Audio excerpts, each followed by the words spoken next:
that 2001 game, and but it's part of the legacy of what has grown women's basketball. I mean, to have a rivalry like this, looking back 22 years from now and seeing where the game has gone, I mean, what goes through your mind when you think about that, and then rekindling this in-state rivalry? Yeah, it was funny. We were upstairs meeting as a staff, and our director of operations, Amy, showed me a graphic that it's sold out.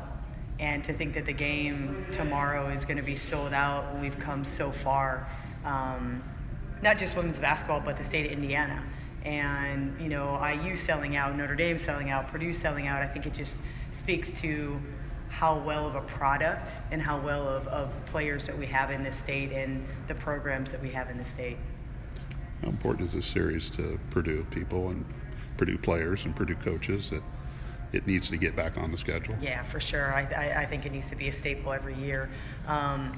There's always a measuring stick when it comes to the hierarchy of Indiana basketball and who kind of rules it. And for a long time there, it was Purdue, and Notre Dame came up, and IU's creeping up now. And so I know personally for me, it's important because I haven't played Notre Dame since 2001 when we lost to them in the national championship. So it's a big deal for me. I know it's a big deal for this program to find its way as the top of the hierarchy in women's basketball in the state of Indiana.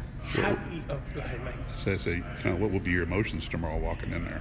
Well, it's interesting because, I went on my recruiting trip to Notre Dame with Neil, and basically Muffet said, I can't take both of you, so whoever wants to come, come. And I said, well, I think I'm going to go, down south and go to Purdue. And I think it worked out well for both Neil and I, but it's kind of come full circle now with her being the head coach and me being here at Purdue, and now we get to kind of have that moment again of going against each other just in a different way. It seems a little fun and ironic. You have a player, an electric point guard like Rashunda Jones, who is from South Bend, who came down south. I mean, taking these players through this journey, especially for her, knowing her family's going to be in the crowd. I mean, what's been your conversations like with her and for the rest of the South Indians, like the sisters? I think all three of them will have a different emotion.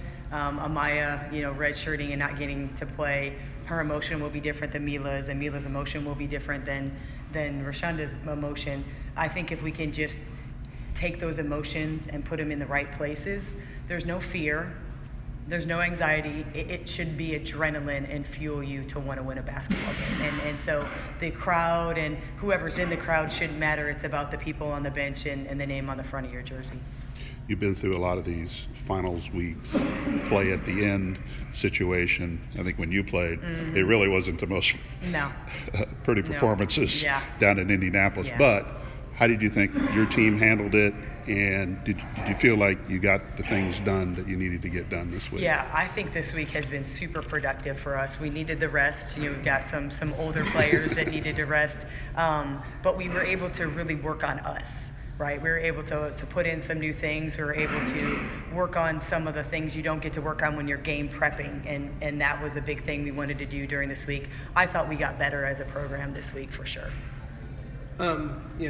Speaking to the style of play that both you and Notre Dame like to play, getting up and down, playing in transition, you being a guard yourself. What do you do with a player that's as talented, as quick, and as fast and as skilled as Hannah Hidalgo?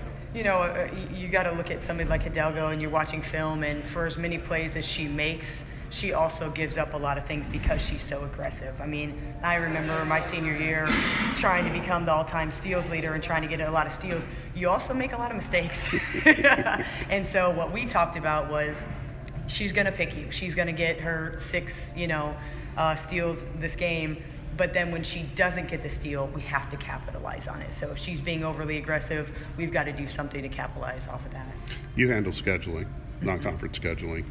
As your talent pool is increasing here, what do you foresee opportunities as far as some marquee non-conference games? Not looking for specifics, but just are you starting to gain a little bit of interest there as you look 2-3 years down the road? Yeah, I think it's funny with scheduling. It's always interesting because the better you are, the pool of people that want to play you becomes smaller and smaller. So, as we are getting better and we're going to the NCAA tournament and we're adding players of high caliber when it comes to recruiting, there is a pool of teams that are shrinking that will not play us, but there's also higher level teams that want that challenge.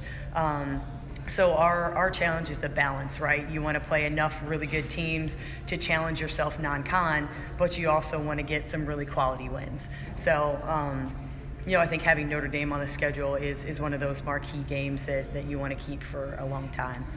Being the fact that this team is so young, talented freshmen across the board, like we mentioned with Rashawn earlier, Mary, Ashley.